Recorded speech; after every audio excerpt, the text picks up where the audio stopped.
Ne te méprends surtout pas, ce pouvoir ne vient pas de toi. C'est ça le pouvoir des dieux. Oh, bon sang! Vous êtes sûr que c'est un ninjutsu? C'est pas possible.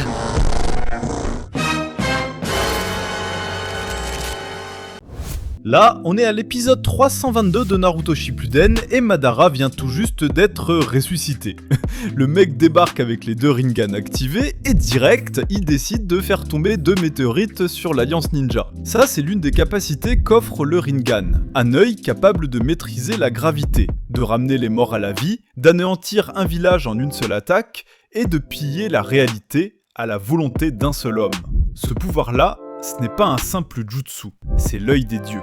Et aujourd'hui, je vais tout expliquer, d'où il vient, comment on l'obtient, tout ce qu'il permet vraiment de faire, et pourquoi ce n'est pas un pouvoir comme les autres. Allez, let's go! Pour comprendre la puissance du Rinnegan, il faut retourner au tout début, bien avant Naruto, bien avant Madara. Je pars d'un temps où le chakra n'existait même pas encore dans le monde humain. Tout commence avec Kaguya Otsutsuki, une entité venue d'un autre monde. Tous ces crimes odieux, pourquoi les avez-vous commis? Comment pouvez-vous faire ça? C'est inhumain. Qui êtes-vous et d'où venez-vous? Puisque tu insistes, je vais te le dire. Je viens d'une planète très lointaine, une planète que tu ne fouleras jamais. Elle a mangé le fruit de l'arbre divin, et à ce moment-là, elle est devenue la première à posséder le chakra. Mais ce pouvoir n'a pas calmé son cœur. Il l'a corrompu. Et c'est là qu'elle a éveillé quelque chose d'inimaginable. L'œil unique, le Rin Sharingan, l'ancêtre direct du Rinnegan. Inonder ce monde de lumière! Arcane linéaire infini! Mais ce pouvoir, Kaguya ne l'a pas transmis tel quel. Quand ses 2 fils, Hagoromo et Amura, sont nés, ils ont hérité d'un fragment de ce pouvoir. Amura a reçu le Byakugan, et Hagoromo, lui, a reçu la puissance de sa mère. C'est lui, Hagoromo, qu'on connaît aujourd'hui comme le sage des 6 chemins. Et au fait, les 6 chemins, c'est pas juste un titre stylé comme le boss des boss, c'est une référence directe à une vieille croyance bouddhiste, celle du cycle de réincarnation. Selon cette croyance, après ta mort, ton âme peut se réincarner dans l'un des 6 mondes. Le monde divin, Deva, le monde des demi-dieux guerriers, Asura, le monde humain, le monde animal, le monde des esprits affamés, Preta, et le monde infernal, Naraka. Et dans Naruto, ces 6 mondes ont été repris comme 6 pouvoirs du Rinnegan, chacun avec ses propres capacités. C'est pour ça qu'on appelle Hagoromo le sage des 6 chemins, parce qu'il est le seul à avoir compris et maîtrisé tous ses pouvoirs. Sans oublier que Pain, Madara et Sasuke peuvent utiliser des techniques liées à ces 6 chemins du Rinnegan.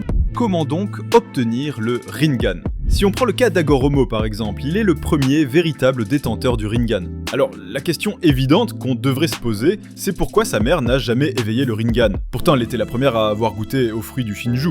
Tout d'abord, il faut comprendre que le Shinju est cultivé par les Otsutsuki pour atteindre des pouvoirs et des niveaux dimensionnels supérieurs. Lorsque Kaguya a consommé le fruit du Shinju, elle n'a jamais éveillé le Rinnegan classique, mais elle a obtenu un autre œil plus rare dont j'ai parlé au début de la vidéo. C'est pour cela que les autres Otsutsuki, comme Momoshiki, ont été choqués de voir un humain inférieur à leurs yeux, comme Sasuke, éveiller un pouvoir qu'eux espéraient atteindre en cultivant des planètes entières. Hagoromo l'a éveillé après un choc émotion intense. C'est le même principe que celui du Mangekyo Sharingan, même lorsque Momoshiki dans Boruto a recréé l'arbre du Shinju en utilisant Killer Bee, il a obtenu un autre pouvoir différent du Rinnegan, car cela nécessitait en quelque sorte de se rabaisser aux émotions humaines, ce qui est impossible normalement chez les Otsutsuki. Ce qui me permet d'énumérer les processus d'obtention du Rinnegan. Alors, il faut savoir qu'il existe différentes méthodes pour gagner le Rinnegan, mais toutes ces méthodes sont vraiment difficiles. Donc, la première méthode est de manger le fruit de l'arbre du Shinju. Mais maintenant, c'est impossible. Parce que, depuis que l'arbre du Shinju a fusionné avec Kaguya pour se transformer en Jobi, le monstre à 10 queues, il a été divisé en 9 bêtes à queue distinctes, et qui ont finalement été enfermées dans 9 hôtes, dans les 5 grands pays. Cette action a été répétée seulement dans Boruto, à travers le membre de l'organisation Kara, dénommé Victor. La seconde méthode pour recevoir le Rinnegan est de recréer le chakra de Hagoromo. Pour ce faire, en fusionnant le chakra de ses 2 fils, Indra et Asura. Car après sa mort, on peut voir son chakra se diviser entre ses descendants descendants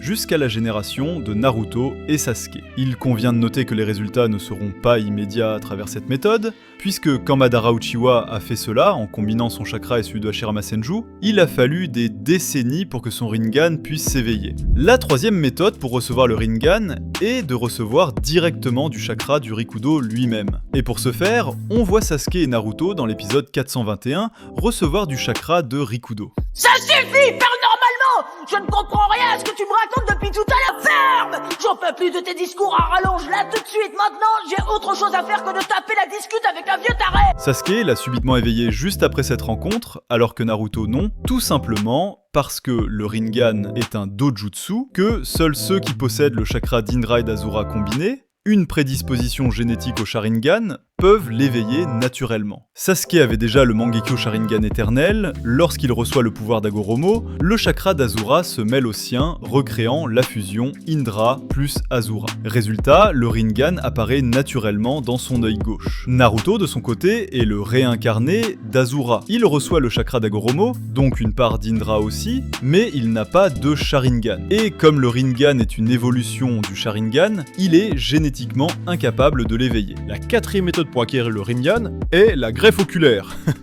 Mais bon, pour que cela fonctionne, tu dois trouver quelqu'un qui a un Rinnegan et qui ne le veut plus. Les Rinnegan transplantés ne sont pas faciles à utiliser. Prenons le cas de Madara par exemple. Il a fait le choix spécifique d'un membre du clan Uzumaki. Et c'était important parce que les Uzumaki sont présentés comme parmi les plus durables des gens ténaces dans l'univers Naruto.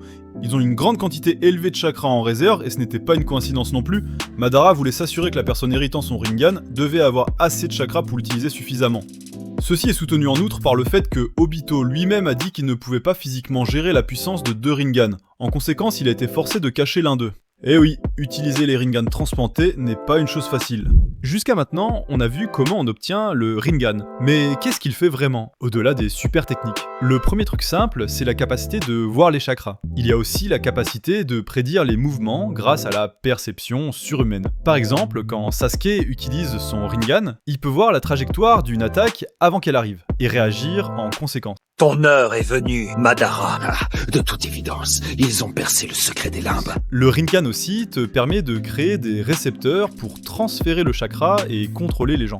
Nagato a même montré la capacité de maîtriser tous les ninjutsu que Jiraiya lui a appris, couvrant les 5 sens de chakras fondamentaux. Et gardez à l'esprit, Nagato n'avait que 10 ans quand il a fait ça. Cela me permet de passer à la technique la plus puissante qu'offre le Rinnegan, c'est-à-dire celle des 6 chemins. Et maintenant, appeler cela une technique classique n'est pas vraiment précis, parce que le mot Rinnegan peut se traduire par œil du samsara ou le cycle des réincarnations. Et les 6 chemins, c'est directement inspiré des 6 mondes du samsara bouddhiste dont j'ai parlé au début de la vidéo. Dans Naruto, ces 6 mondes deviennent 6 familles de techniques liées au Rinnegan. 6 branches différentes dont toutes les capacités accordées par la technique sont classées dans des sous-branches qui sont appelées concrètement des chemins. Je ne sais pas si c'était intentionnel ou non, mais la hiérarchie des 6 royaumes du samsara semble se refléter dans la hiérarchie des 6 chemins du Rinnegan. Les royaumes célestes, Deva et Azura, sont les chemins les plus puissants du Rinnegan. Et les royaumes infernaux Naraka et Preta sont les chemins les moins puissants du Rinnegan.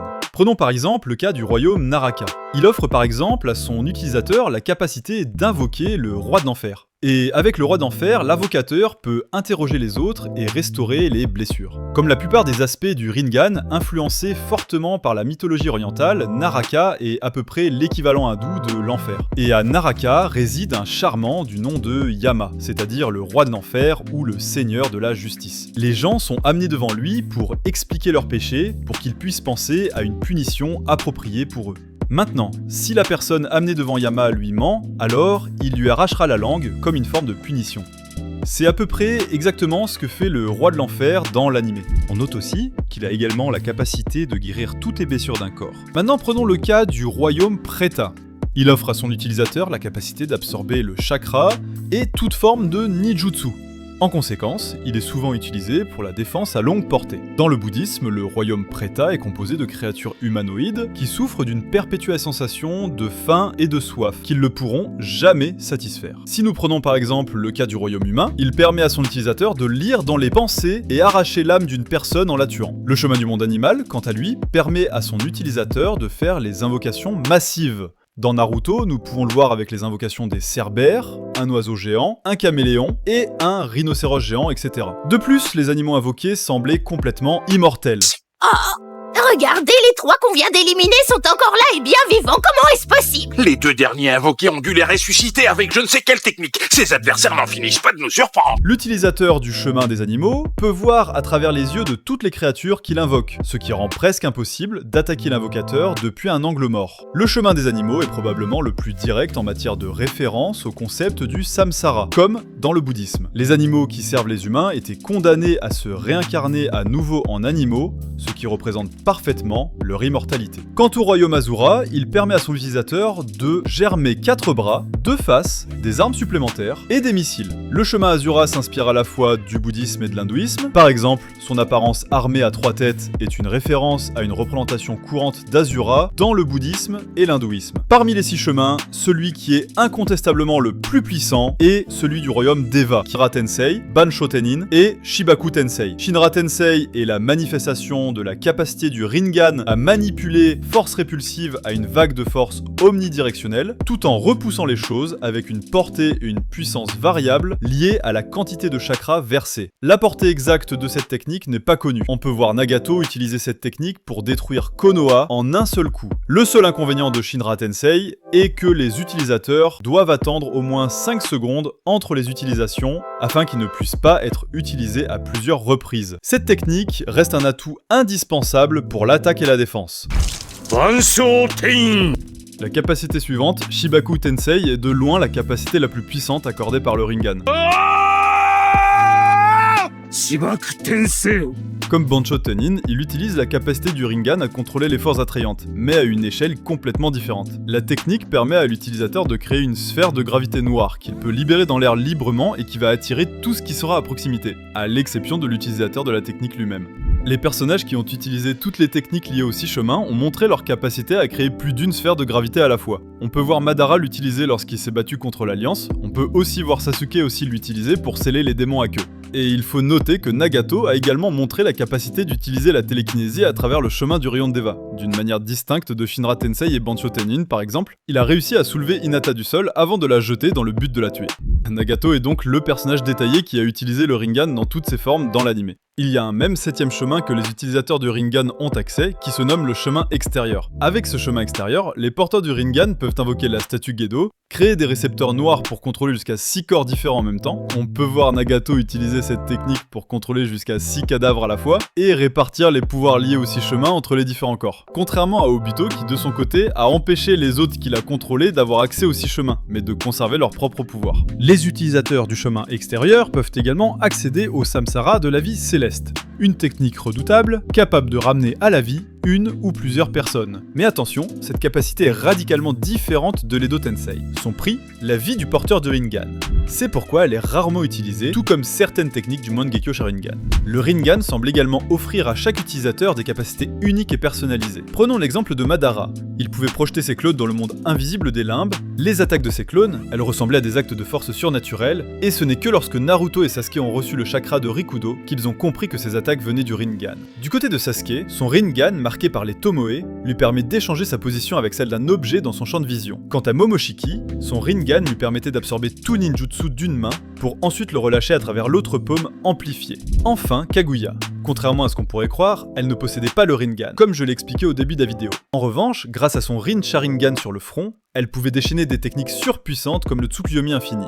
Je pense avoir fait le tour de ce sujet fascinant, et c'est là que vous entrez en jeu. Si j'ai oublié un point ou si vous avez une autre interprétation, dites-le moi dans les commentaires. Et si vous avez des idées de vidéos, des questions sur l'univers de Naruto ou d'autres sujets que vous voudriez que je traite avec ce style, écrivez-les juste en dessous. Je lis tous vos messages et je pourrai bien m'en inspirer dans les prochains jours. Merci d'avoir suivi cette vidéo jusqu'au bout, ici Delore Fox, à très bientôt pour une nouvelle plongée dans l'univers des Shinobi.